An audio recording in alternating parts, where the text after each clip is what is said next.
ke atas. Jadi itu sebetulnya itu pagar tuh memang peninggalan zaman dulu banget tuh. Tuh ada tuh bukunya. Atlantis itu dipercaya sama profesor siapa lah gitu. Ada tuh bukunya saya di rumah. Itu Atlantis itu ada di Indonesia. Abis saya baca buku itu, muncul berita pagar-pagar tengah laut. Atlantis ini pasti. Ini bukan jangkrik lagi, bukan jangkrik ini kelasnya, ini Atlantis ini. Karena ada kesenjangan ekonomi di sana. Kesenjangan si kaya dan si miskin yang begitu tinggi, begitu lebar. Maka menurut saya pemerintah harus hati-hati dengan isu ini. Isu-isu yang ada kaitannya dengan benturan antar warga, antar rakyat. Rempang belum selesai. Karena ini berkaitan dengan tadi, ekonomi rakyat miskin.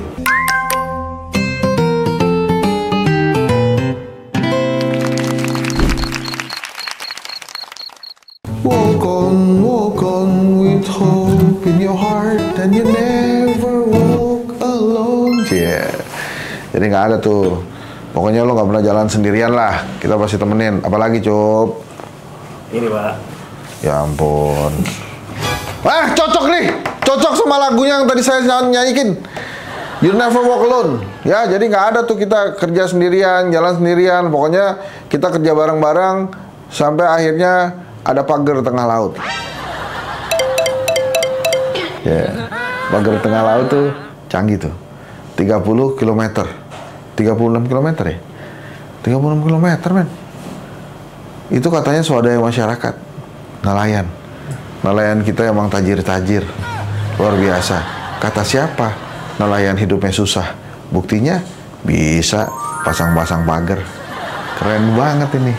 Tadinya pada saat ada polemik ya, ini siapa yang masang pagar, siapa yang masang pagar, siapa yang masang pagar. Tadinya saya pikir, saya hampir yakin memang Atlantis itu adanya di Indonesia.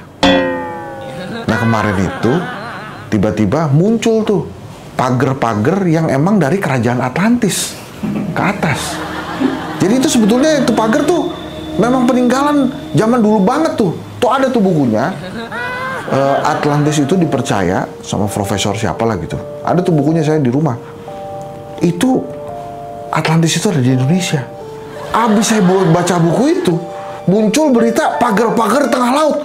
Atlantis ini pasti. Ini bukan jangkrik lagi, bukan jangkrik ini kelasnya, ini Atlantis ini. Jadi kalau ada berita-berita nelayan swadaya memasang pagar 36 km itu, wah, saya lebih percaya teori saya bahwa ini pagar memang peninggalan Atlantis. Ya. Pernah nonton film itu kan? Aquarium apa?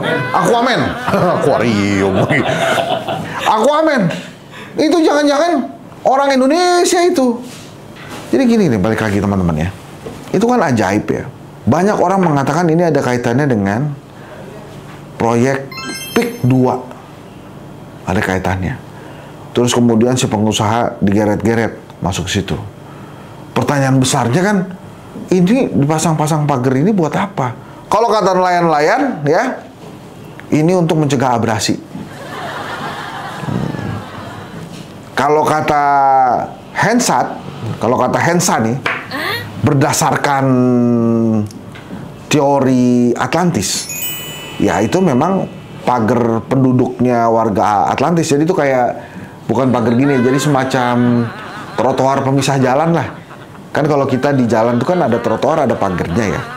Nah, waktu zaman Atlantis juga begitu. Jadi ikan-ikan itu nggak tubruk-tubrukan gitu. Ada yang ya dua arah, ada yang ke sana, ada yang ke sini. Nah, itu pakai pagar-pagar itu. Dan harusnya kan pemasangan pagar itu diketahui loh oleh aparat. Jauh loh, 36 km.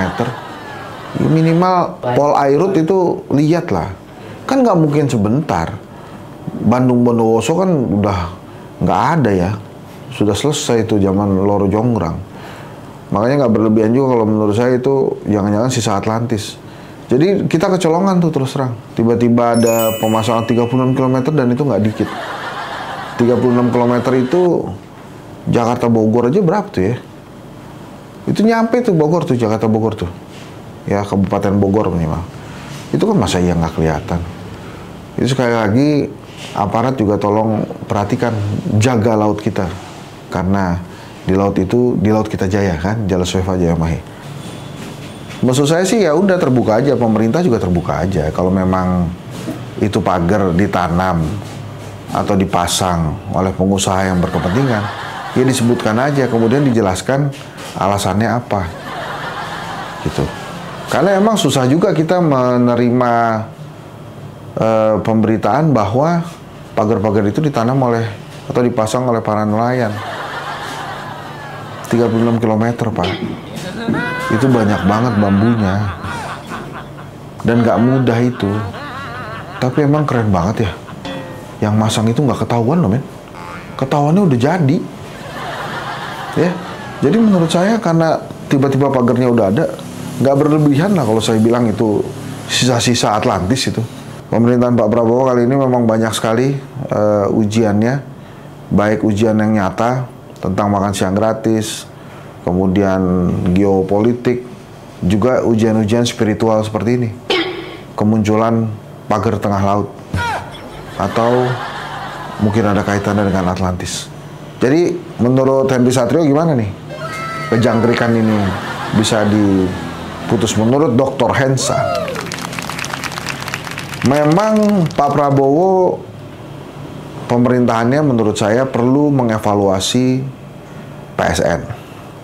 Kemudian perlu juga mengambil perhatian khusus kepada kasus PIK 2. Karena menurut saya kasus ini tidak kecil. PIK 2 ini sangat berpotensi mengarah kepada kekisruhan yang lebih besar. Karena ada kesenjangan ekonomi di sana. Kesenjangan si kaya dan si miskin yang begitu tinggi, begitu lebar.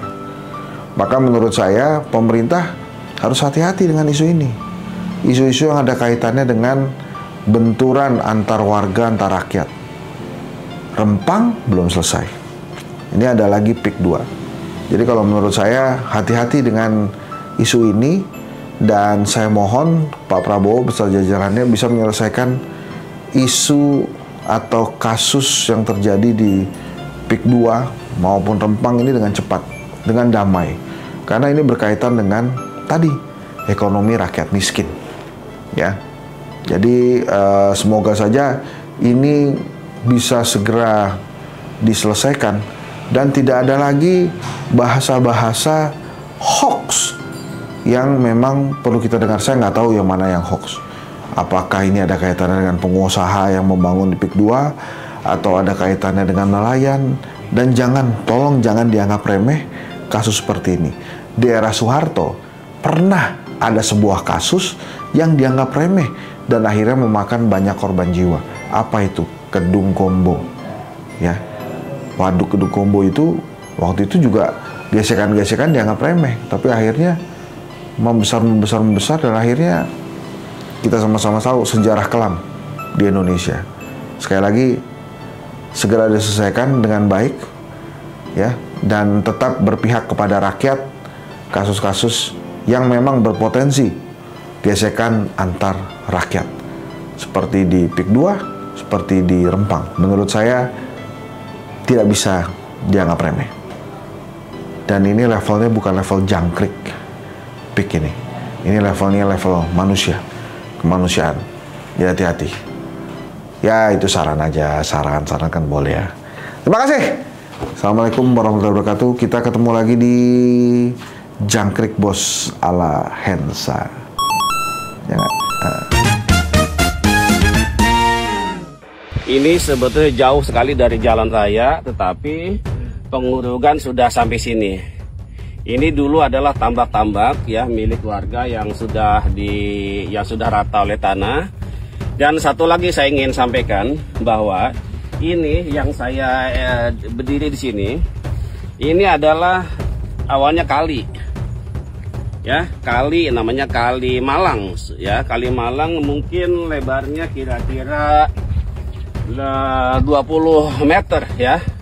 Dan ini sudah duduk rata dari sana terus sana mungkin sudah 2 atau 3 kilometer. Ini sungai ya, ini kali yang Yang kita tahu bahwa kali sungai ini kan bukan milik masyarakat, tetapi milik negara, milik pemerintah. Tetapi nyatanya adalah tanah ini kali ini sudah rata dengan tanah. Nah ini kita lihat ujungnya. Nah ini sampai sini nih kiri, udah sampai sini. Jadi nanti kalau ini terus jalan pengurugan, maka kali yang di sana itu lama-lama akan rata dengan tanah. Apa sebabnya? Dampaknya bagi masyarakat tentu air tidak bisa keluar masuk. Yang dari laut, yang dari darat nggak bisa masuk, sehingga merusak ekosistem, ya, mengganggu mata pencarian para petambak karena airnya tidak sirkulasi gitu ya, sehingga otomatis mempengaruhi pendapatan petambak dan termasuk juga nanti daerah-daerah persawahan. Jadi yang ingin saya sampaikan di sini adalah betapa kejamnya pengembang PSN PIK 2 ya dengan secara semena-mena, sewenang-wenang menggusur tanah milik pemerintah. Bayangkan ya, tanah rakyat sudah digusur, dibeli dengan harga yang sangat murah, 50.000 per meter, tapi kali juga ternyata diambil juga oleh pengembang PSN PIK 2. Ini sangat biadab menurut kami. Maka tentu ini harus dihentikan kezaliman. Bayangkan ini kali yang untuk kebutuhan masyarakat, petani, ya, petambak, ya, ini ternyata sudah rata dengan tanah, sudah luas sepanjang 2-3 km.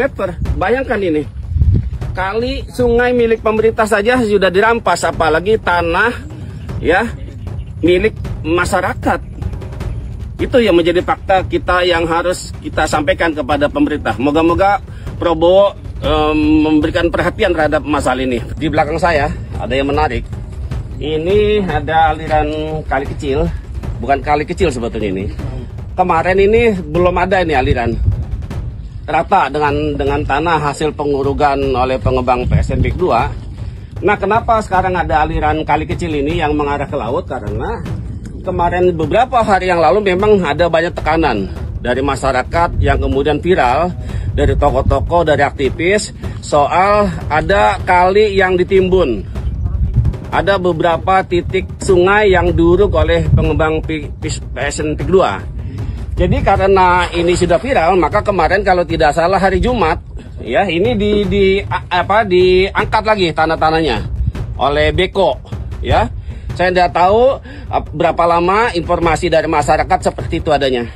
Jadi bayangkan saudara sekalian, mereka pun sebenarnya udah panik dengan kondisi di mana masyarakat, ya, aktivis, tokoh juga bersuara soal ratanya kali-kali, ya, sungai-sungai milik negara. Nah ini hanya sekian meter saja supaya air bisa keluar masuk ke arah laut. Tetapi sungai utamanya belum, masih tertimbun. Ya, seperti Kalimalang yang tadi saya sampaikan. Ya, tapi persoalannya adalah bukan sekedar dia hanya memberi akses jalan ini air, tapi bagaimana kemudian kali-kali yang sudah ada itu dikembalikan fungsinya ke semula, diangkat lagi. Jadi tidak boleh swasta, ya, melakukan pemerasan terhadap tanah milik negara. Ingat ya, ini negara loh. Jangan sampai kemudian nanti negara akan melakukan sanksi yang sangat berat kepada pengembang PSN PIK 2. Demikian sebagai informasi tambahan. Assalamualaikum warahmatullahi wabarakatuh.